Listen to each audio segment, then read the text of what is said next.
Democracy is at stake. Be aware or be next. What does this mean for the US? Try to collect all the relevant information about the trace of mail-in ballots. You have to know where each and every mail-in ballot was traveling. You can find very strange things. If anybody wanted to make this election a rigged one, then they will use these mail-in ballots.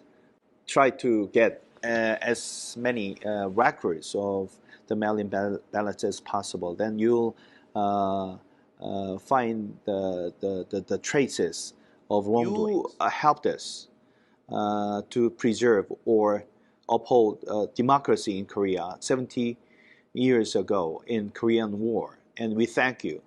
This is second Korean War to preserve democracy in Korea.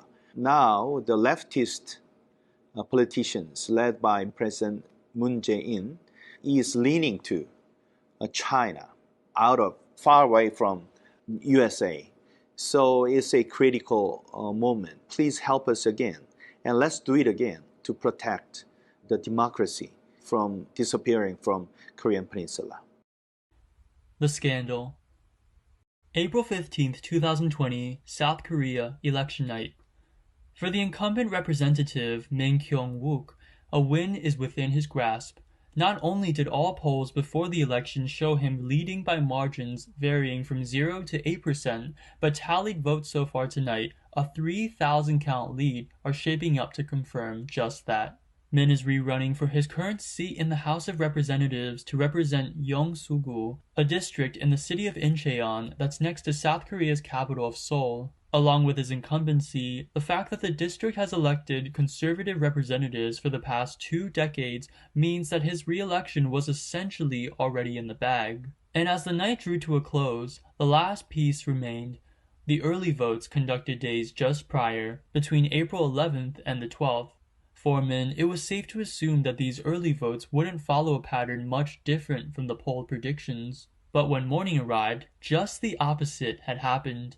Min lost to rival Chung Il-yong of the ruling Democratic Party by 2,893 votes. Surprisingly, the early ballots ended up flipping the preliminary result from the election day. Yet when Min analyzed details of the result, he found something shocking.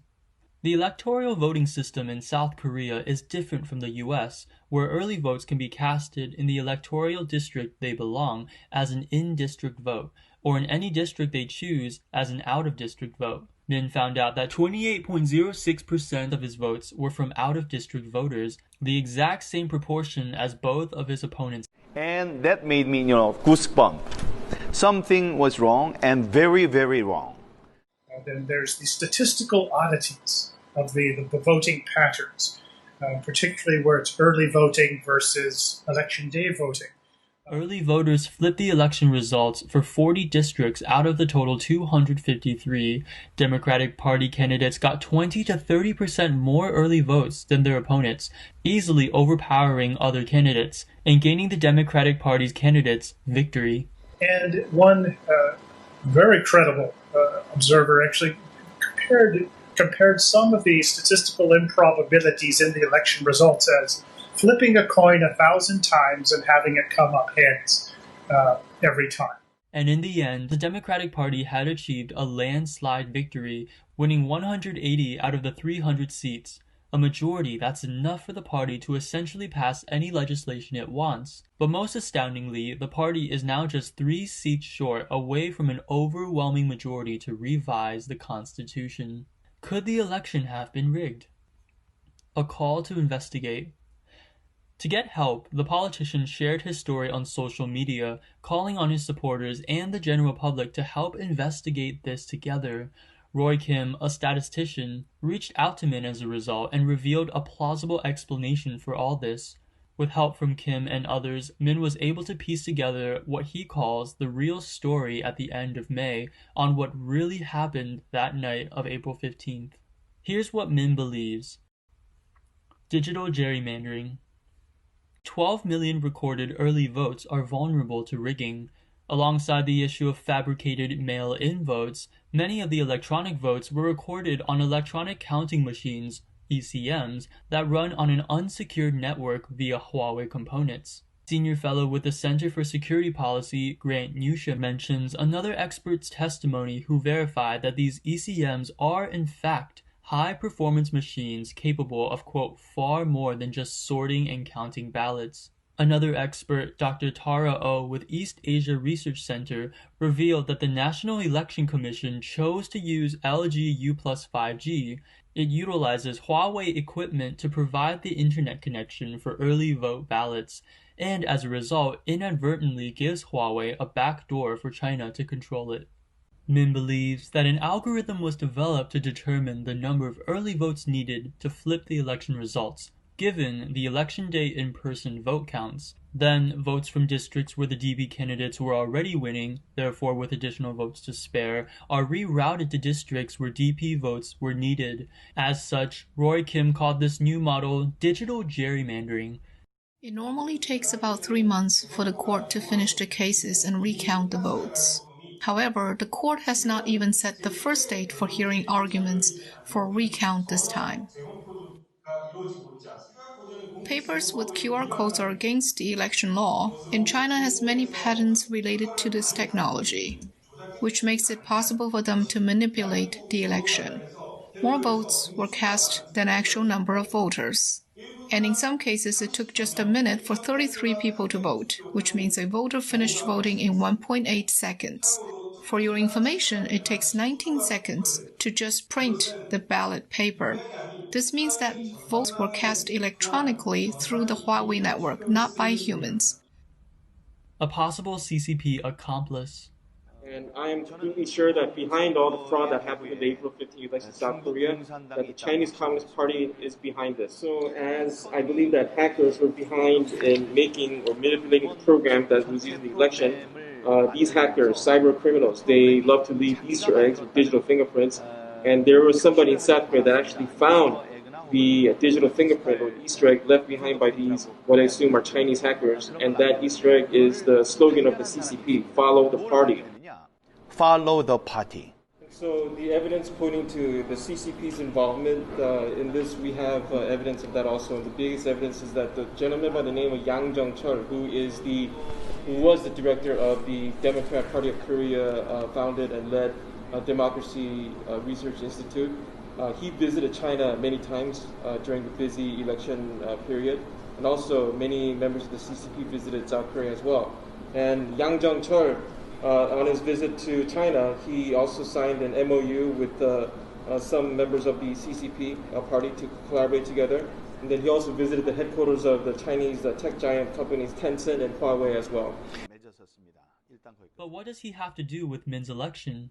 Well, fast forward to April 16th, the day just after the Democratic Party's landslide victory. Strangely, President Yang Jung-chul suddenly resigned that same day from his role as election strategist. In a report by Korean media Money Today, President Yang, who has also led the official think tank of the Democratic Party known as the Democratic Research Institute, admitted he was, quote, terrified and afraid precisely because of the Democratic Party's enormous outcome. And when asked further, he only answered with his wish to, quote, return to the backwaters, where he'll, quote, stay quietly to wait for a sunset.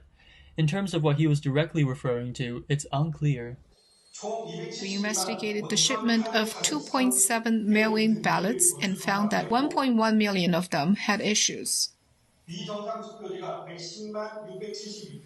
This accounts for 40% of the total mail-in votes. We found more unusual ballot paper activity in the Seoul, Gyeonggi, and Incheon areas. These three regions are Korea's key swing states, like Iowa, Ohio, and Wisconsin in the United States. Mail-in ballot papers were found in the junkyard's dumping ground.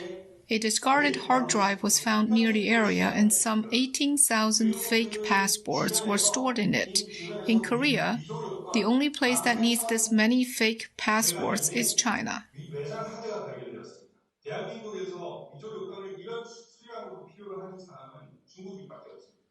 We also found out that Chinese nationals participated in the election as polling workers. Just go down the list of evidence, information, and you've got 25 candidates who filed suit. You've got upwards of maybe a total of 140-ish of serious charges brought against of wrongdoing. This ranges from electronic manipulation, ballot counting machines, servers, use of QR codes. Where Min is now. Min now has an active case sitting with the South Korean Supreme Court. His electoral lawsuit regarding the nullification of the April 15th general election results will be judged by November 7th. But even though a lower court has granted him access to voter ballot information, the chance of success with the Supreme Court is still slim. South Korean law requires lawsuits such as this one to be concluded within 6 months. If the Supreme Court doesn't rule in his favor, he won't have another chance to appeal. And since Min believes the South Korean courts work in tandem with the government under the ruling Democratic Party, the court ruling is unlikely to be in his favor. Now arriving in the US, Min has 2 goals: raise international awareness of the issue, and form an independent team to complete an investigation on the case in South Korea before November 7th. He is really focusing on non-governmental organizations because he knows official help from the US may be difficult, since the US and South Korea are allies. Still, he says he has met with staff in the White House.